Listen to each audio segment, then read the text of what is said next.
വളരെ മെനയായ രീതിയിൽ എല്ലാ കാര്യങ്ങളും ഈ വിശുദ്ധിക്ക് വേണ്ടി വിചാരിച്ചൻ ശ്രദ്ധയോടെ കണ്ട് നിങ്ങളെ ഒരുക്കി. ഇന്നലെ നമ്മൾ സന്ധ്യയിൽ ഒന്നിച്ച് പ്രാർത്ഥിക്കുകയും പിന്നീട് 1.5 മണിക്കൂറോളം വളരെ സമ്പന്നമായ ഒരു കമ്മിറ്റി സമ്മേളനം നടത്തുകയും അത്താഴം കഴിക്കുകയും എല്ലാം ചെയ്തു. എല്ലാവരും കമ്മിറ്റിയിൽ ഉണ്ടായിരുന്നു. എല്ലാവരും തന്നെ സംസാരിച്ചു. നന്നായിട്ട് സംസാരിക്കാൻ അറിയാവുന്നവരും ആശയങ്ങളുള്ളവരും ഈ ഇടവകയുടെ കൂട്ടായ്മ ലക്ഷ്യം വെച്ചുകൊണ്ടുമുള്ള പങ്കുവയ്ക്കലാണ് അതിൽ ഞങ്ങൾ 18 പേര് നടത്തിയത്. എനിക്കതിയായ സന്തോഷമുണ്ട്. നമ്മളൊന്നിച്ചായിരിക്കുമ്പോൾ നിങ്ങളെ കേൾക്കുന്നതിന് വേണ്ടി കൂടിയാണ് ഞാൻ വരുന്നത്. അങ്ങനെ കമ്മിറ്റിക്കാർ നന്നായിട്ട് സംസാരിച്ചു. അച്ഛൻ നിങ്ങളെ അതിന് ഉപയുക്തമായ രീതിയിൽ നന്നായിട്ട് ഒരുക്കി എന്നെനിക്ക് മനസ്സിലാക്കാനും കഴിഞ്ഞു. നമ്മൾ 300-ലധികം കുടുംബങ്ങളുള്ള വീടാണ്. പാലായുടെ പടിഞ്ഞാറ് ഭാഗത്തെ പ്രധാനപ്പെട്ട ഒരു കേന്ദ്രമാണ് മന്നാർ. ഇവിടം നല്ല നെൽകൃഷി, വയൽ പാടങ്ങളാണ്, പച്ചക്കറിത്തോട്ടങ്ങളാണ്, റബ്ബർ മരങ്ങളാണ്. അങ്ങനെ കാർഷിക മേഖലയോട് വളരെയേറെ ബന്ധപ്പെട്ട് കിടക്കുന്ന സുന്ദരമായൊരു സ്ഥലമാണ്. നമ്മളുടെ പറമ്പും കൃഷിയും നിങ്ങളുടെ കാർഷിക ആഭിമുഖ്യങ്ങളുമെല്ലാം വളരെ പ്രധാനപ്പെട്ടതാണ്. കാർഷിക മേഖലയെ സംബന്ധിച്ചും ഇന്നലെ നമ്മളുടെ കമ്മിറ്റി യോഗത്തിൽ നിങ്ങൾ നല്ല ചിന്തകൾ പങ്കുവയ്ക്കുകയുണ്ടായി. ഇടവകയുടെ ആധ്യാത്മിക കാര്യങ്ങളെക്കുറിച്ച് ഇന്നലെ ബഹുമാനപ്പെട്ട വിചാരിച്ചൻ ആമുഖമായിട്ട് തന്നെ സംസാരിച്ചിരുന്നു. അച്ഛനും യോഗത്തിൽ പലതവണ ഇൻ്റർവ്യൂ ചെയ്യുകയും പൊതുവായ കാര്യങ്ങളൊക്കെ നമുക്ക് കൂടുതൽ വ്യക്തമാക്കി തരികയും എല്ലാം ചെയ്തു. നമ്മളുടെ ഇടവകയുടെ സംഘടനാപരമായ പ്രവർത്തനങ്ങളെക്കുറിച്ച് 17 പേര് സംസാരിച്ചു. എല്ലാ സംഘടനകളും നന്നായിട്ട് സജീവമായിട്ട് തന്നെ ഇവിടെ പ്രവർത്തിക്കുന്നു എന്നത് വളരെ ശ്രദ്ധയർഹിക്കുന്ന കാര്യമാണ്. ഞാൻ ഇന്നലെ സമാപനത്തിൽ പറഞ്ഞല്ലോ, നല്ലതുപോലെ നിങ്ങളുടെ പ്രവർത്തനങ്ങൾ കോർഡിനേറ്റ് ചെയ്യാൻ അച്ഛനും വളരെ അധികം ശ്രദ്ധിക്കുന്നുണ്ട്. അതുകൊണ്ടാണ് അങ്ങനെയുള്ള കാര്യങ്ങളിലേക്ക് നമുക്ക് കൂടുതലായിട്ട് മുൻഗണന കൊടുത്ത് പോകാനും സാധിക്കുന്നത്. അത് സംബന്ധിച്ച് എന്തെങ്കിലും കൂടുതൽ പറയാനുണ്ടെങ്കിൽ നമ്മൾ പിന്നീട് കൂട്ടായ്മ മീറ്റിംഗ് നമ്മൾ നടത്തുന്നുണ്ടല്ലോ, അപ്പോൾ ഞാൻ സംസാരിച്ചുകൊള്ളാം. നമുക്ക് തിരുവചനങ്ങളിലേക്ക് ഒരു നിമിഷം ഒന്ന് തിരിച്ചു വരാം. ഇന്നത്തെ വായനകളെല്ലാം വളരെ പ്രധാനപ്പെട്ട ചിന്തകളാണ്. പഴയ നിയമത്തിലെ 2 വായനകളും ഒരുപോലെ പ്രധാനപ്പെട്ടതാണ്. ഉൽപ്പത്തി പുസ്തകം നോഹയുടെ ഉടമ്പടി, ദൈവം നോഹയുമായിട്ട് ഉണ്ടാക്കുന്ന ഉടമ്പടി, നോഹയുടെ കാലത്തെ വെള്ളപ്പൊക്കം, രാജാക്കന്മാരുടെ പുസ്തകത്തിൽ ഏലിയ സ്വർഗത്തിലേക്ക് എടുക്കപ്പെടുന്നത്. ഈ 2 കാര്യങ്ങളാണ് ഇന്ന് ദൈവം നമ്മളുടെ സഭയ്ക്ക് പഴയ നിയമത്തിൽ നിന്ന് ചിന്തയ്ക്കായിട്ട് തന്നിരിക്കുന്നത്. പഴയ നിയമത്തിലെ ഏറ്റവും പ്രധാനപ്പെട്ട പുസ്തകങ്ങളിൽ ഒന്ന് ഉൽപ്പത്തി പുസ്തകമാണ്. ഉൽപ്പത്തി പുസ്തകത്തിലെ ആദ്യത്തെ 11 അധ്യായങ്ങളിൽ 4 സംഭവങ്ങളാണ് രേഖപ്പെടുത്തിയിരിക്കുന്നത്. ആദ്യ ഭാഗത്ത് ആദവും അവ്വായും, 2ാം ഭാഗത്ത് ഖായേനും ആബേലും, 3ാം ഭാഗം 6 മുതൽ 10 വരെ അധ്യായങ്ങളിൽ നോഹയും ജലപ്രളയവും, 11ാമത്തെ അധ്യായത്തിൽ ബാബേൽ ഗോപുരം. പിന്നീടാണ് അബ്രാഹത്തെ വിളിക്കുന്നത്. യഹൂദ സംസ്കാരത്തിൻ്റെയും ജനതയുടെയും കാര്യങ്ങളിലേക്കൊക്കെ കിടക്കുന്നത്.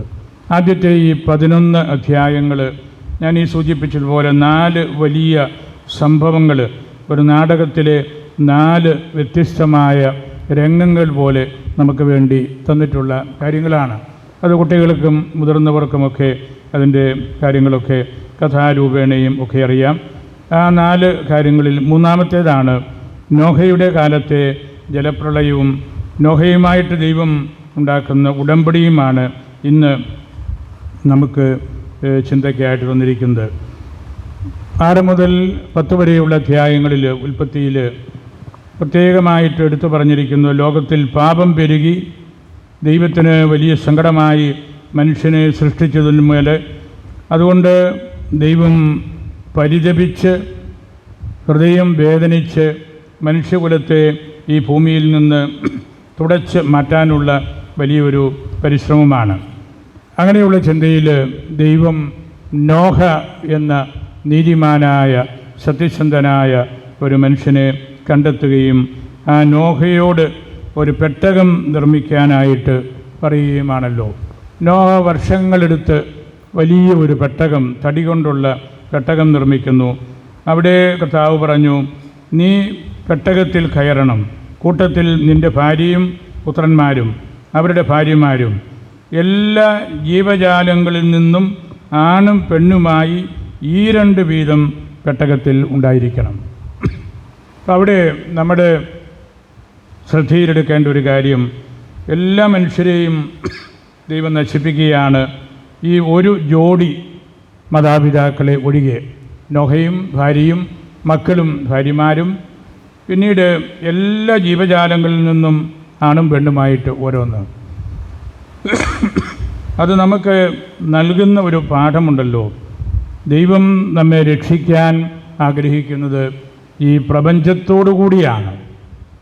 ദൈവം സൃഷ്ടിച്ച ജീവജാലങ്ങളിൽ നിന്ന് മനുഷ്യരെ കൂടാതെ എല്ലാ മേഖലകളിൽ നിന്നും ഓരോ ജോഡി എടുക്കുകയായിരുന്നല്ലോ. പിന്നീട് അത് പെരുകുന്നതിനും ഈ പ്രപഞ്ചത്തിൻ്റെ ഒരു ചെറിയ രൂപം ആ പെട്ടകത്തിനുള്ളിൽ ഉണ്ടായിരിക്കണമെന്ന് ദൈവം നിർബന്ധം പിടിച്ചതുകൊണ്ടുമാണ്. 40 രാവും 40 പകലും മഴ പെയ്തു. ലോകം മുഴുവൻ വെള്ളം പൊങ്ങി. നോഹയ്ക്കന്ന് 600 വയസ്സായിരുന്നു. ആ വൃദ്ധനാണ് ഭാര്യയോടുകൂടി പെട്ടകത്തിന് അകത്ത് കിടക്കുന്നത്. 40 ദിവസം കഴിഞ്ഞപ്പോൾ നോഹ ഒരു കാക്കയെ അയച്ചു. കാക്ക തിരിച്ചു വന്നില്ല. അതിന് ഇഷ്ടമുള്ള മലിന വസ്തുക്കളൊക്കെ വെള്ളപ്പൊക്കത്തിൽ തിന്നാനായിട്ട് കിട്ടിക്കാണും. അങ്ങനെ അത് പോയി. പിന്നീട് ഒരു പ്രാവിനെ അയച്ചപ്പോൾ ആ പ്രാവ് ഒരു ഒലിവിൻ കൊമ്പുമായിട്ട് തിരിച്ച് വന്നു.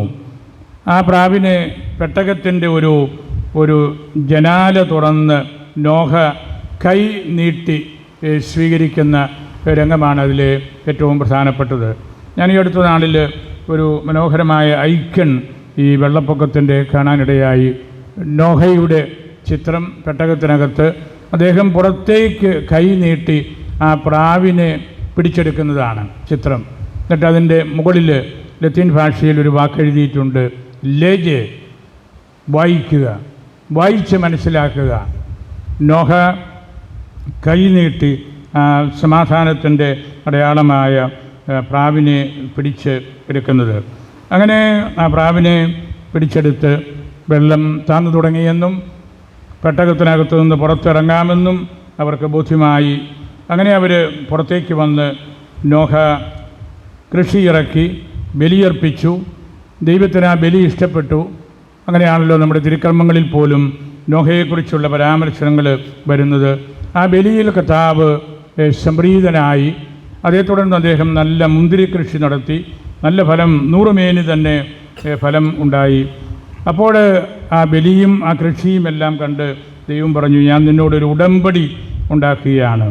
മേഘങ്ങളിൽ എൻ്റെ വില്ല് ഞാൻ സ്ഥാപിക്കും. നമ്മൾ ചിലപ്പോൾ കാണാറുണ്ടല്ലോ, ആകാശത്തേക്ക് മഴ പെയ്യുന്നതിന് തൊട്ട് മുമ്പ് നോക്കിയാൽ മഴവില്ല് കാണാറുണ്ട്. മേഘങ്ങളിൽ മഴ പെയ്യാൻ നിൽക്കുന്ന ആ മേഘപ്പാളുകളിൽ എൻ്റെ വില്ല് ഞാൻ സ്ഥാപിക്കും. അത് എല്ലാവർക്കും വേണ്ടിയാണ്. മഴവില്ല് ഉടമ്പടിയുടെ സാർവത്രിക മാനമാണ് കാണിക്കുന്നത്. എല്ലാവർക്കും വേണ്ടിയാണത്. ആരെയും ഒഴിവാക്കിയില്ല. അങ്ങനെ നോഹയുമായിട്ട് വലിയ ഉടമ്പടി ഉണ്ടാക്കി വെള്ളപ്പൊക്കത്തിൻ്റെ ഗതിയിൽ നിന്ന് അവരെ പുറത്തേക്ക് ഇറക്കി. പ്രാവിനെ കൈനീട്ടി സ്വീകരിച്ചുകൊണ്ട് ദൈവം നമ്മെ പഠിപ്പിക്കുകയാണ്. നമ്മളിതിൽ നിന്ന് മനസ്സിലാക്കേണ്ട 1-2 ചെറിയ കാര്യങ്ങൾ. ലോകം മുഴുവൻ വലിയ വയലൻസ്, പാപം അങ്ങ് പെരുകുകയാണ്. നമുക്ക് കോവിഡൊക്കെ വന്നതുപോലെ ലോകം മുഴുവനും ബലഹീനമായി പാപം കൊണ്ട്. അപ്പോഴാണ് ദൈവം ഈ ലോകത്തെ നശിപ്പിക്കാൻ തീരുമാനിച്ചത്. വെള്ളപ്പൊക്കം, ഭൂമി മുഴുവനും വെള്ളം കൊണ്ട് നിറഞ്ഞു.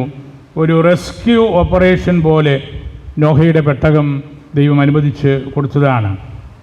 അവിടെ ഞാൻ ആദ്യം സൂചിപ്പിച്ചതുപോലെ salvation of the human race is intimately connected with salvation of the entire cosmos.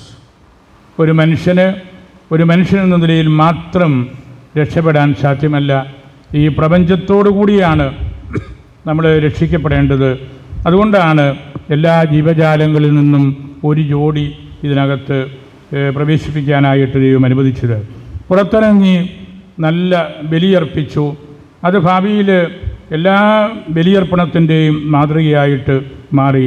നമ്മൾ പള്ളി പണിയുമ്പോൾ മധുബഹകൾ നിർമ്മിക്കുന്നു, അല്ലെ അവർ ജെറൂസലേം ദേവാലയം നിർമ്മിച്ചപ്പോൾ, നമ്മൾ ആദ്യകാല കത്തീഡ്രലുകളെല്ലാം പണിതപ്പോൾ, സാങ്ച്വറി പണിതപ്പോൾ, നോഹ ബലിയർപ്പിക്കാൻ ഒരുക്കിയ ആ മദ്ബഹായുടെ ആ ബലിപീഠത്തിൻ്റെ മാതൃകയിലാണ് നമ്മൾ ഇതെല്ലാം ചെയ്യുന്നത്.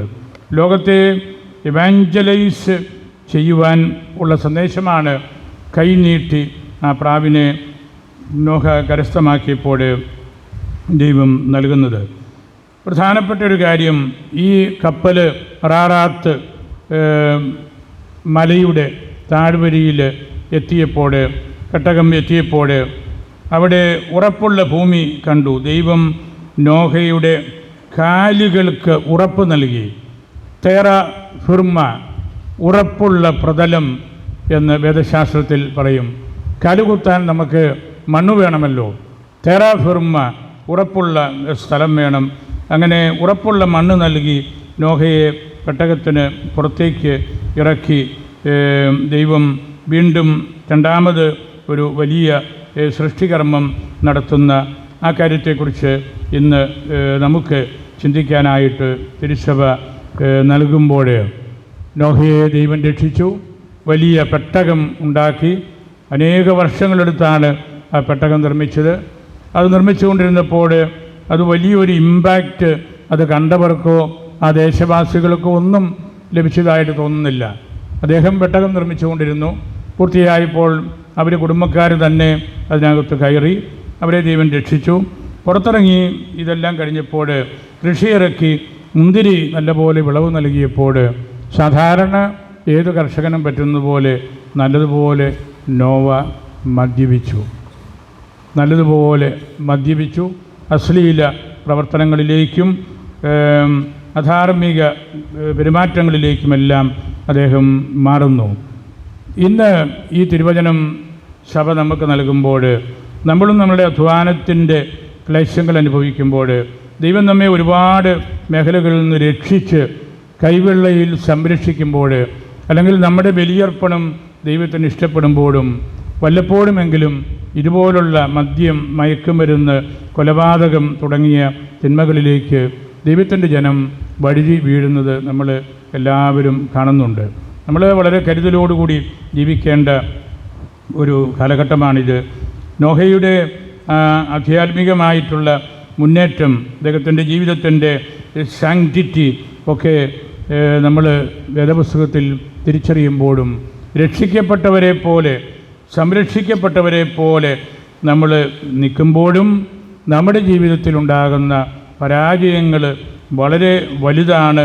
നമ്മുടെ ഉത്തരവാദിത്വം നമ്മൾ വേണ്ട രീതിയിൽ ശ്രദ്ധിക്കാതെ പോകുന്നു തുടങ്ങിയ കാര്യങ്ങളിലേക്കെല്ലാമുള്ള ഒരു വലിയ പ്രബോധനമാണ് ഈ കാര്യം നൽകുന്നത് എന്ന് ഞാൻ ഒരിക്കൽ കൂടി ഓർമ്മിപ്പിക്കുകയാണ്. ആ 4 സംഭവങ്ങൾ, ഉൽപ്പത്തി 1 മുതൽ 11 വരെയുള്ള അധ്യായങ്ങളിലെ 4 പ്രധാനപ്പെട്ട കാര്യങ്ങൾ നമുക്ക് അടിസ്ഥാനപരമായ ഫിലോസഫിയാണ്, അടിസ്ഥാനപരമായ ദൈവശാസ്ത്രമാണ്. അത് സൃഷ്ടിയുടെ വിവരണമാണ്. ഒരുപിടി ചിന്മകൾ അവിടെയുമുണ്ട്. 2ാം തലമുറ മക്കൾ വന്നപ്പോഴത്തേക്കും അവർ കൊലപാതകത്തിലേക്ക് വന്നു. അവർ തമ്മിൽ വലിയ പിണക്കമായി. അങ്ങനെ ലോകത്തിൽ സംഭവിക്കാവുന്ന എല്ലാ കാര്യങ്ങളും ഈ 1 മുതൽ 11 വരെയുള്ള അധ്യായങ്ങളിൽ നമ്മൾ കാണുന്നുണ്ട്. വേദപുസ്തകത്തിൻ്റെ ഏത് തിരുവചനം നമ്മൾ വായിക്കുമ്പോഴും അതിൻ്റെ അടിത്തറയായിട്ട് നിൽക്കേണ്ട ഭാഗങ്ങളാണ് ഉൽപ്പത്തി പുസ്തകത്തിലെ 1 മുതൽ 11 വരെയുള്ള അധ്യായങ്ങൾ. നിങ്ങളുടെ വീടുകളിൽ തിരുവചനം വായിക്കുമ്പോൾ കുട്ടികളെ കൊണ്ട് ഈ 11 അധ്യായങ്ങൾ വായിപ്പിക്കണം. മനോഹരമായ ചരിത്രമാണ്, കഥകളാണ്, ഓർത്തിരിക്കേണ്ട കാര്യങ്ങളാണ്, പഠിക്കേണ്ട കാര്യങ്ങളാണ്. മാറി നിൽക്കേണ്ട തിന്മകൾ എന്തൊക്കെയാണെന്ന് അത് പഠിപ്പിക്കുന്നുണ്ട്. നമ്മൾ ശ്രദ്ധാപൂർവം എടുക്കേണ്ട തിരുവചനങ്ങൾ എന്താണെന്നത് കാണിച്ചു തരുന്നുണ്ട്. അതെല്ലാം നമ്മൾ മനസ്സിലാക്കി പഠിക്കണം. പഴയ നിയമത്തിന് വലിയ പ്രാധാന്യമുണ്ട്, മോശയുടെ പുസ്തകങ്ങൾക്ക് വലിയ പ്രാധാന്യമുണ്ട്. നമുക്കറിയാവുന്നതുപോലെ പഴയ നിയമത്തിലെ ഒറ്റ കുടുംബമാണ് ഇസ്രായേലിൻ്റെ ആധ്യാത്മികതയുടെ ആകത്തുക. മോശയും അഹ്റോനും അവരുടെ പെങ്ങൾ മിറിയാമും. ഈ 3 സഹോദരങ്ങളുടെ ആത്മീയതയാണ് ഓൾഡ് ടെസ്റ്റമെൻറ്റിൻ്റെ ആത്മീയത. നമ്മുടെയും ആത്മീയത, ക്രൈസ്തവ ആധ്യാത്മികതയുടെയും അടിത്തറ അതുതന്നെയാണല്ലോ. മോശയുടെ നേതൃത്വവും അഹ്റോൻ്റെ പൗരോഹിത്യ ശുശ്രൂഷയും മിറിയാമിൻ്റെ ഇടപെടലുകളും. മിറിയാം യാത്ര ചെയ്തിടത്തെല്ലാം ഒരു കിണർ കൊണ്ടുപോയിരുന്നു എന്നാണ് ഇസ്രായേലിൻ്റെ പാരമ്പര്യം. വറ്റാത്ത ഒരു കിണറായിരുന്നു മിറിയാം. വേദപുസ്തകത്തിൽ, പുറപ്പാടിൻ്റെ പുസ്തകത്തിൽ മിറിയാം മരിച്ചു, ജലാശയങ്ങൾ വറ്റി, അടുപ്പിച്ച് കൊടുത്തിരിക്കുന്ന 2 തിരുവചനമാണ്. മിറിയാം മരിച്ചപ്പോൾ ജലാശയം വറ്റി, എല്ലാവർക്കും വലിയ പ്രയാസമായി, കുടിക്കാൻ വെള്ളമില്ല. അങ്ങനെ ആ 3 സഹോദരങ്ങളുടെ ആത്മീയത, മോശെ തന്നെ ഗ്രന്ഥകർത്താവായിട്ട് കണക്കാക്കപ്പെടുന്ന ഈ ആദ്യത്തെ 5 പുസ്തകങ്ങളിൽ ഉൽപ്പത്തി പുസ്തകം നമ്മൾ കൂടുതലായിട്ട് വായിക്കുകയും പഠിക്കുകയും ചെയ്യണം. രണ്ടാമത്തെ വായന രാജാക്കന്മാരുടെ പുസ്തകം, 2 രാജാക്കന്മാർ 2-ാം അധ്യായത്തിലെയാണ്. ഞാൻ സമയ പരിമിതി മൂലം 1-2 കുഞ്ഞു കാര്യങ്ങളെ പറയുന്നുള്ളൂ. കർത്താവിനെ വളരെയേറെ പ്രീതിയുള്ള, ഇഷ്ടമുള്ള, തീഷ്ണതയാൽ ജ്വലിച്ചിരുന്ന ഒരു വ്യക്തിയാണ് ഏലിയ പ്രവാചകൻ. ദൈവം എന്ന് കേൾക്കുന്നത് അദ്ദേഹത്തിന് വലിയ ഒരു വികാരവുമായിരുന്നു. ഏലിയായും എലീഷായും ഗിൽഗാലിൽ നിന്ന് മരുഭൂമിയിലേക്ക് നടത്തുന്ന ഒരു യാത്രയാണ് ഇന്നത്തെ വായനയുടെ പശ്ചാത്തലം. അയച്ചവൻ്റെ പക്കലേക്ക് ഏലിയ യാത്ര ചെയ്യുകയാണ്. അവരൊരുമിച്ച് യാത്ര ചെയ്തു. എലീഷായെ വിട്ടുപോകാൻ ഏലിയ പലപ്പോഴും താല്പര്യം കാണിച്ചു. ഒരു ഗുരുശിഷ്യന്മാരെ പോലെയാണ്. അപ്പോൾ ഈ ശിഷ്യൻ എലീഷ അത് പലപ്പോഴും സമ്മതിക്കുന്നില്ല. എന്നാൽ ഗുരുവിനെ വിടാൻ എലീഷ തയ്യാറാകുന്നില്ല. ഗുരുവിൻ്റെ കൂടെ ചരിക്കാനാണ് എലീഷ ഇഷ്ടപ്പെടുന്നത്. യഥാർത്ഥ ശിഷ്യത്വം അതുതന്നെയാണ്. ഒരുപക്ഷേ ഈ വായന നമ്മളെ പഠിപ്പിക്കാൻ ഉദ്ദേശിക്കുന്ന കാര്യം അതാണെന്നാണ് ഞാൻ ചിന്തിക്കുന്നത്. ഗുരുവിൻ്റെ കൂട്ടത്തിൽ നിന്ന് ഗുരുവിനെ കണ്ട്, പണ്ട് അച്ഛന്മാരൊക്കെ നമ്മുടെ മൽപ്പാനേറ്റുകളിൽ താമസിക്കുന്നത് അങ്ങനെയാണല്ലോ. ഗുരുവച്ഛനെ കണ്ട്, സുറിയാനി അറിയാവുന്ന അച്ഛനെ കണ്ട്, നല്ലപോലെ കുർബാന ചൊല്ലാൻ അറിയാവുന്ന അച്ഛനെ കണ്ട്, നല്ലപോലെ തിരുവചനം സുറിയാനിയിൽ വായിക്കാൻ അറിയാവുന്ന അച്ഛനെ കണ്ട് പഠിച്ചാൽ ആ വ്യക്തിക്ക് അച്ഛനാകാം. അതാണ് മൽപ്പാൻ ഹൗസുകൾ. അങ്ങനെ ഗുരുവിൻ്റെ കൂട്ടത്തിൽ നിന്ന് മാറാൻ ഇഷ്ടമില്ലാതെ നിൽക്കുന്ന എലീഷയാണ് ഇവിടെ നമ്മൾ കാണുന്നത്. എലീഷ പറഞ്ഞു, I will not leave you, ഞാൻ നിന്നെ വിട്ട് ഒരിടത്തേക്കും പോവുകയില്ല. ഒരു ശിഷ്യൻ ഗുരുവിനോട് പറയുന്ന കാര്യമാണ്. ഗുരുക്കന്മാരെ വളരെയേറെ തഴയുന്നൊരു കാലഘട്ടമാണല്ലോ ഇത്. അപ്പോൾ നമുക്കത് ഒരു ഗുണപാഠമായിട്ട് ഇവിടെ വരേണ്ടതാണ്. ഞാൻ അങ്ങയെ വിട്ടുമാറില്ല. ഏലിയ ശിഷ്യനോട്, എലീഷായോട് പറഞ്ഞു അവസാനം, നിന്നിൽ നിന്ന് എടുക്കപ്പെടുന്നതിന് മുമ്പ് ഞാൻ എന്താണ് നിനക്ക് ചെയ്യേണ്ടത് എന്ന് പറയണം. അപ്പോൾ എലീഷ മകൻ അല്ലെങ്കിൽ ശിഷ്യൻ പറഞ്ഞ മറുപടി ഇതാണ്, അങ്ങയുടെ ആത്മാവിൻ്റെ ഇരട്ടി പങ്ക് എനിക്ക് നൽകണം. എത്ര വിശിഷ്ടമായ ഒരു തിരുവചനമാണ്. 2-ാം അധ്യായം 9-ാം വാക്യം, അങ്ങയുടെ ആത്മാവിൻ്റെ ഇരട്ടി പങ്ക് എനിക്ക് നൽകണം. അപ്പോൾ എല്ലാമായി. എലിയ വലിയ പ്രവാചകനായിരുന്നു, ദൈവത്തോട് നേരിട്ട് സംസാരിക്കുന്ന പ്രവാചകനായിരുന്നു. ആ പ്രവാചകൻ്റെ ഇരട്ടി ശക്തി എനിക്ക് നൽകണം. അതായിരുന്നു ശിഷ്യൻ ആഗ്രഹിച്ചത്. നല്ല ശിഷ്യന്മാർ ആഗ്രഹിക്കേണ്ടതും അതാണല്ലോ. ഗുരുവിനേക്കാൾ അറിവും വിശുദ്ധിയും ഭക്തിയുമുള്ള രീതിയിൽ വളർന്നു വരണം. അങ്ങയുടെ ആത്മാവിൻ്റെ ഇരട്ടി പങ്ക് എനിക്ക് നൽകണമെന്ന് പറയുന്ന ആ ശിഷ്യൻ നമുക്കൊക്കെ മാതൃകയാകേണ്ടതാണ്. നമ്മൾ ഗുരുവിനെ വിടാതെ ജീവിക്കണം എന്ന് പറയുമ്പോഴും തിരുവചനം നമ്മെ പഠിപ്പിക്കുമ്പോഴുമൊക്കെ നമ്മൾ അർത്ഥമാക്കേണ്ട കാര്യവും അതാണ്. ഗുരുവിനേക്കാൾ ആത്മീയത, അറിവ്, വിശുദ്ധി, ഭരണപാഠവും എല്ലാം ഉണ്ടെങ്കിലേ നമുക്ക് ജീവിക്കാനായിട്ട് സാധിക്കുകയുള്ളൂ. അങ്ങനെ കർത്താവ് ഈ രണ്ട് വലിയ ആളുകളിലൂടെ, നോഹയിലൂടെയും എലീഷായിലൂടെയും ഇന്ന് നമ്മളോട് സംസാരിക്കുമ്പോൾ അത് നമുക്ക് വലിയ വേദപാഠ ക്ലാസ്സുകളാകണം. മതബോധനത്തിൻ്റെ അടിസ്ഥാനപരമായ ചിന്തയാണത് നൽകുന്നത്. തുടർന്നുള്ള വായനകൾ ഞാൻ സമയപരിമിതി മൂലം അതിലേക്ക് പ്രവേശിക്കുന്നില്ല. നമ്മൾ കേട്ട് നമുക്ക് സുപരിചിതമായ തിരുവചനമാണ് പരിശുദ്ധ സുവിശേഷത്തിൽ, യോഹന്നാൻ്റെ സുവിശേഷത്തിൽ നമ്മൾ വായിച്ചത്. കർത്താവിനെ ശ്രവിച്ചുകൊണ്ടിരുന്ന യഹൂദർക്ക് അല്ലെങ്കിൽ കേൾവിക്കാർക്ക് ഉണ്ടായിരുന്ന ഒരു വിസ്മയം, ക്വാളിറ്റിയിൽ അല്ലെങ്കിൽ നിലവാരത്തിൽ മേന്മയുള്ള ഒരാൾ പ്രസംഗിക്കുന്ന പോലെ അവർക്ക് തോന്നി. മോശയുടെ അപ്പുറത്തേക്ക് കടന്നുപോയി ഈശോ. മോശയെക്കുറിച്ചായിരുന്നല്ലോ നമ്മൾ പറഞ്ഞുകൊണ്ടിരുന്നത് പ്രധാനമായിട്ടും. മോശയുടെ അപ്പുറത്തേക്ക് കടന്നുപോയി ക്വാളിറ്റിയുള്ള വാക്കുകൾ, ഗുണമേന്മയുള്ള ഇടപെടലുകൾ എല്ലാം ഈശോ നടത്തുകയാണ്. അങ്ങനെ വലിയൊരു അട്രാക്ഷനിലേക്ക് വന്ന് ഈശോ പറഞ്ഞല്ലോ, എൻ്റെ വചനം കേൾക്കുന്നവർക്ക് മരണമില്ല, അവരൊരിക്കലും മരിച്ചു പോവുകയില്ല, മരിച്ചാലും അവർ ജീവിക്കും, വിധി നടത്തുന്നത് ഞാനാണ്. ക്രീസിസ് എന്ന വാക്കാണ് വിധി എന്നതിന് വേണ്ടി കൊടുത്തിരിക്കുന്നത്. ക്രീസിസ് എന്ന ഗ്രീക്ക് വാക്കിന് വേർതിരിക്കൽ എന്ന ഒരു അർത്ഥം കൂടിയുണ്ട്. വേർതിരിക്കൽ, അതാണല്ലോ വിധി. നല്ലവരും ചീത്തയായവരും തമ്മിലുള്ള പെറുക്കിയെടുക്കൽ, അതാണ് അന്ത്യവിധി. അതുകൊണ്ട് ആ വാക്കിനെ വിധി എന്നോ വേർതിരിക്കലെന്നോ എന്ന് നമ്മൾ എങ്ങനെ മനസ്സിലാക്കിയാലും അന്ത്യവിധിയിൽ നടക്കാൻ പോകുന്ന കാര്യം അതുതന്നെയാണ്.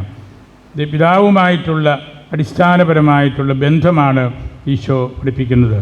ഞാൻ കരുതുന്നത് അവിടെ ഈശോ ദൈവപിതാവിൻ്റെ ഒസ്യത്ത് എടുത്താണ് സംസാരിക്കുന്നത്. അപ്പൻ്റെ ഒസ്യത്ത്, വിൽപ്പത്രം, അതാണ് മകൻ്റെ അടിസ്ഥാനപരമായിട്ടുള്ള ബലം. അപ്പൻ മകന് വേണ്ടി എന്താണോ എഴുതി വച്ചിരിക്കുന്നത്, കരുതി വച്ചിരിക്കുന്നത്, അതാണല്ലോ ഒസ്യത്ത്. ആ ഒസ്യത്ത് എന്താണെന്നുള്ളതാണ് ഓരോ മകൻ്റെയും ശ്രദ്ധ. നമ്മുടെ സമുദായത്തിലും അങ്ങനെയാണല്ലോ. അപ്പൻ എന്താണ് ഞങ്ങൾക്ക് നൽകുന്നത്, സ്ഥലമായിട്ട്, പണമായിട്ട്, സ്വർണമായിട്ട്. അങ്ങനെ ഈശോയുടെ ഏറ്റവും വലിയ ആധികാരികത അപ്പൻ്റെ, ദൈവപിതാവിൻ്റെ ഒസ്യത്തിൽ നിന്ന്, സത്തയിൽ നിന്ന് സംസാരിക്കുന്നു എന്നതാണ്. പിതാവിൻ്റെ ഹിതമാണ് മകനും നടത്തുന്നത്, വ്യത്യാസം ഒന്നുമില്ല. അങ്ങനെയുള്ള അടിസ്ഥാനപരമായ ചിന്തകളിലേക്ക് ഇന്നത്തെ സുവിശേഷം നമ്മെ കൊണ്ടുപോവുകയാണ്. ഞാൻ അവസാനിപ്പിക്കട്ടെ. നമ്മൾ ഈ തിരുവചനങ്ങൾ ഇന്ന് വീട്ടിൽ നിങ്ങൾ കൂടുതലായിട്ട് വായിക്കണം. ഉൽപ്പത്തി പുസ്തകത്തിൻ്റെ 11 അധ്യായങ്ങൾ ഈ ആഴ്ചയിൽ നിങ്ങൾ വായിച്ച് പഠിക്കണം. അത് മനോഹരമായ ചിന്തകളിലേക്ക് നമ്മെ കൊണ്ടെത്തിക്കും. അതുപോലെ ഇന്നത്തെ സുവിശേഷ ഭാഗവും നമ്മൾ വിശുദ്ധിയിലായിരിക്കുമ്പോൾ നമുക്ക് ദീർഘമായ കർമ്മങ്ങൾ വീണ്ടുമുണ്ട്. അതുകൊണ്ട് ഞാനിവിടെ അവസാനിപ്പിക്കുകയാണ്. നമ്മുടെ ഈ വിശുദ്ധ മനോഹരമായിട്ട് ക്രമീകരിച്ച വിചാരിച്ചനെ ഞാൻ സ്നേഹത്തോടെ ഓർക്കുകയാണ്. ഇന്നലെ വന്നപ്പോൾ മുതൽ ഇവിടെയുള്ള നിങ്ങളുടെ കൂടിവരവുകളും നിങ്ങളുടെ സംസാരവും നിങ്ങളും സംസാരിക്കുന്നതിനുള്ള ക്വാളിറ്റിയുമൊക്കെ ഞാൻ ശ്രദ്ധിച്ചിരുന്നു. അച്ഛൻ നിങ്ങളെ പ്രാർത്ഥിച്ച് ഒരുക്കി നിർത്തിയിരിക്കുന്നത് കൊണ്ടാണ്. അച്ഛൻ തന്നെയും നല്ല ഒരു ഒന്നാന്തരം ലിറ്റർജിസ്റ്റാണ്. നിങ്ങൾ തന്നെ അത് പറഞ്ഞു. നോഹയുടെയും ഏറ്റവും വലിയ പ്രത്യേകത അദ്ദേഹം അർപ്പിച്ച ബലി ദൈവത്തിന് ഇഷ്ടപ്പെട്ടു എന്നുള്ളതാണ്. നോഹയുടെ ബലി ദൈവത്തിന് ഇഷ്ടപ്പെട്ടു. ദൈവത്തിന് ഇഷ്ടപ്പെടുന്ന രീതിയിലുള്ള ബലി, പരിശുദ്ധ കുർബാനകൾ നമ്മൾ അർപ്പിക്കണം. യേശുവിൻ്റെ ഏറ്റവും വലിയ ഒരു സംശുദ്ധമായ നിലപാട് ബലിയർപ്പണം, യാമപ്രാർത്ഥന, അതിലേക്കൊക്കെയുള്ള അദ്ദേഹത്തിൻ്റെ കരുതലാണ്. നമ്മുടെ ഡിജിറ്റൽ മേഖലയിൽ വളരെ മുമ്പിൽ നിൽക്കുന്നയാളാണ്. പാരീഷ് കമ്പ്യൂട്ടറൈസേഷൻ രൂപതയ്ക്ക് ലോഞ്ച് ചെയ്തതും ഇപ്പോഴും അതിൻ്റെ കാര്യങ്ങൾ മുഖ്യമായിട്ട് നടത്തിക്കൊണ്ടിരിക്കുന്നത് അച്ഛനാണ്. ഇന്നലെ ഞാൻ പ്രതിനിധി യോഗത്തിലും സംസാരിച്ച കാര്യമാണ്. അച്ഛൻ നല്ല വായനയും പഠനവും പ്രാർത്ഥനയും ഉള്ളയാളാണ്. അച്ഛൻ പഠിച്ചുകൊണ്ടിരിക്കുന്ന കാലം മുതൽ ഞാൻ ശ്രദ്ധിച്ചിട്ടുണ്ട്. നല്ലപോലെ പ്രാർത്ഥിക്കുന്ന, ശാന്തമായിട്ടിരുന്ന് പ്രാർത്ഥിക്കുന്ന ഒരു അച്ഛനാണ്. അച്ഛനിപ്പോഴും നിങ്ങളെല്ലാവരും അറിയുന്ന ബഹുമാനപ്പെട്ട വെള്ളാനിക്കലച്ഛൻ്റെ ആ ഒരു വലിയ പ്രാർത്ഥന കൂട്ടായ്മയിലുള്ളയാളാണ്. അത് ആദ്യകാലം മുതൽ ഞാൻ അച്ഛനെ ഒരു കൊച്ചായിട്ട് ഞാൻ പഠിപ്പിച്ചിരുന്ന കാലം മുതൽ ഞാൻ ശ്രദ്ധിച്ചിട്ടുണ്ടായിരുന്നു. നല്ലപോലെ പ്രാർത്ഥിക്കുന്ന ഒരച്ഛൻ. അതുകൊണ്ടാണ് ഈ കുർബാനയും യാമപ്രാർത്ഥനയും എല്ലാം മനോഹരമായിട്ട് അർപ്പിക്കാനും അനുഷ്ഠിക്കാനും സാധിക്കുന്നത്. നല്ലൊരു ലീഡറാണ്. സാമൂഹിക വിഷയങ്ങളെക്കുറിച്ചും അതുപോലുള്ള മറ്റ് കാര്യങ്ങളെക്കുറിച്ചുമെല്ലാം അദ്ദേഹത്തിന് അറിവും പ്രാപ്തിയും അതിനോട് പ്രതികരിക്കാനുള്ള കഴിവുമൊക്കെയുണ്ട്. ഈ ഇടവകയെ നല്ല രീതിയിൽ അച്ഛനൊന്ന് ഓർഗനൈസ് ചെയ്ത് നല്ലൊരു റീഫോക്കസിങ് ഇതിന് കിട്ടിയിട്ടുണ്ട്. അത് ഈ കൂട്ടായ്മയിൽ നിന്നും എനിക്ക് മനസ്സിലായി. നമ്മൾ ഒരു കുർബാനയെ വിശിഷ്ട ദിവസം വയ്ക്കുന്നുള്ളൂ. പുരാതന സഭയുടെ ഒരു വലിയ പ്രബോധനമായിരുന്നു 1 ആൾട്ടർ, 1 ബിഷപ്പ്, 1 യൂക്കറിസ്റ്റ്, 1 കമ്മ്യൂണിറ്റി. ഒരു മെത്രാൻ, 1 അൾത്താര, 1 കുർബാന, 1 ദൈവജനം. അതാണ് ഇന്നും മാന്നാറിൽ സംഭവിക്കുന്നത്. നമ്മൾ ഈ ഒറ്റ അൾത്താരയിൽ ഈ അരിശിനോട് ചേർന്ന് ഒറ്റ ബലിയിൽ ഒരു സമൂഹമായിട്ട് നമ്മളിവിടെ ആയിരിക്കുകയാണ്. കുറച്ചൊക്കെ പ്രയാസങ്ങൾ ഒരു കുർബാനയെ പറ്റുള്ളൂ എന്ന് പറയുമ്പോൾ ഉണ്ടാകുമെന്ന് എല്ലാവർക്കും അറിയാം. നമുക്ക് രോഗികളായ മാതാപിതാക്കൾ ഉണ്ടാകും, അല്ലെങ്കിൽ മറ്റ് അസൗകര്യങ്ങൾ, വളരെ കൊച്ചുകുട്ടികളുണ്ടാകാം. അതെല്ലാം നമുക്കറിയാമെങ്കിലും സഭയുടെ പുരാതനമായ ആ ഒരു പൈതൃകമാണ് ഒരു ബലിയിൽ എല്ലാവരും ഒന്നിക്കുക. വിശിഷ്ട എന്ന് പറയുന്നത് തന്നെ ഇടവക വികാരിയോട് ചേർന്ന് രൂപതാധ്യക്ഷൻ ഇടവക ജനത്തിനു വേണ്ടി അർപ്പിക്കുന്ന പരിശുദ്ധ കുർബാനയാണ് വിശിഷ്ടയുടെ മുഖ്യമായ കാര്യം. അതിൽ നിങ്ങൾ പള്ളി നിറഞ്ഞ് കവിഞ്ഞ് ദൈവജനം എത്തിയിട്ടുണ്ട്. അതിലെനിക്ക് അതിയായ സന്തോഷമുണ്ട്. നിറഞ്ഞ സദസ്സിൽ ദേവാലയത്തിൽ പരിശുദ്ധ കുർബാന അർപ്പിക്കാൻ സാധിക്കുന്നത് തന്നെ വലിയ ഭാഗ്യമാണ്. നമ്മളുടെ പരിശുദ്ധ കുർബാനയുടെ കൂട്ടത്തിൽ നമ്മുടെ ഇടവക്കാരനും രൂപതയുടെ പ്രോട്ടോസെഞ്ചല്യൂസുമായ മോൺസിഞ്ഞോർ തടത്തിൽ ഉണ്ട്. നമ്മളുടെ ഇടവക്കാരനാണ്. തത്വശാസ്ത്രത്തിൽ PhD എടുക്കുകയും മേജർ സെമിനാരികളിൽ ഇപ്പോഴും പഠിപ്പിച്ചുകൊണ്ടിരിക്കുകയും ചെയ്യുന്നയാളാണ്. രൂപതയുടെ പ്രോട്ടോസെഞ്ചല്ലൂസ്, പ്രോട്ടോസ് എന്ന് പറഞ്ഞാൽ ഒന്നാമൻ, മുമ്പിൽ നിൽക്കുന്നവൻ എന്നാണ്.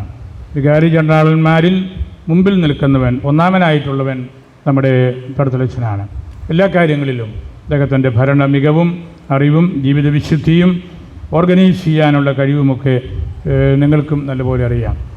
ഞങ്ങൾ ഈ വർഷങ്ങളിലൂടെ കൂടുതലായിട്ടത് മനസ്സിലാക്കി കാണും. രൂപത നടത്തുന്ന മുഖ്യമായ കാര്യങ്ങളിലെല്ലാം അച്ഛൻ്റെ നേതൃത്വം വളരെ വലുതാണെന്ന് ഞാൻ പറയാതെ തന്നെ അറിയാം. അച്ഛൻ്റെ സാന്നിധ്യം ഈ പരിശുദ്ധ കുർബാനയിൽ നമുക്ക് വലിയ കൃപയായിട്ട് ഞാൻ കരുതുന്നു. അതുപോലെ ജോബി അച്ഛനും സെക്രട്ടറി അച്ഛനും എല്ലാം. നമ്മളുടെ ഇടവകയിൽ നിന്ന് പട്ടേരി അച്ഛൻ ഉണ്ട്. അച്ഛന് കോളേജിൽ പഠിക്കുകയും മുന്നാനി പള്ളിയുടെ വികാരിയുമാണ്. അങ്ങനെ ദൈവത്താൽ അനുഗ്രഹീതമായൊരു ഇടവകയാണ്. ധാരാളം മിഷണറിമാർ അച്ഛന്മാരും സമർപ്പിതരുമുണ്ട്. 300-ലധികം കുടുംബങ്ങളുള്ള ഇടവകയിൽ ഇതുപോലെ മിഷണറിമാരും വളരെ പ്രഗത്ഭരായിട്ടുള്ള വൈദികരുമൊക്കെ ദൈവം കണ്ടെത്തിയത് നമ്മുടെ രൂപതയ്ക്ക് വലിയ ഭാഗ്യമായിട്ട് ഞാൻ കരുതുകയാണ്. നിങ്ങളെല്ലാവരെയും ഞാൻ ഒരിക്കൽ കൂടെ ഓർക്കുന്നു. നിങ്ങൾ നല്ല ഉത്സാഹമുള്ള ആളുകളാണ്, പ്രാർത്ഥിക്കുന്ന ആളുകളാണ്, നന്നായിട്ട് സംസാരിക്കാൻ അറിയാവുന്ന ആളുകളാണ്. ഇന്നലത്തെ പ്രതിനിധി യോഗം വളരെ നന്നായിരുന്നു. നല്ലപോലെ എനിക്ക് കേൾക്കാൻ സാധിച്ചു ഈ ഇടവകയെക്കുറിച്ച്. അങ്ങനെ നല്ല ഒരു കുടുംബ അന്തരീക്ഷത്തിൽ നമുക്ക് ആയിരിക്കാം. കർത്താവിൻ്റെ കൂട്ടത്തിലായിരിക്കാം, പരിശുദ്ധ അമ്മയുടെ കൂട്ടത്തിലായിരിക്കാം, പരിശുദ്ധ അൽഫോൻസാമ്മയുടെ കൂട്ടത്തിലായിരിക്കാം. ബുദ്ധിനായ ഈശോ നമ്മെ ആശീർവദിച്ച് അനുഗ്രഹിക്കട്ടെ.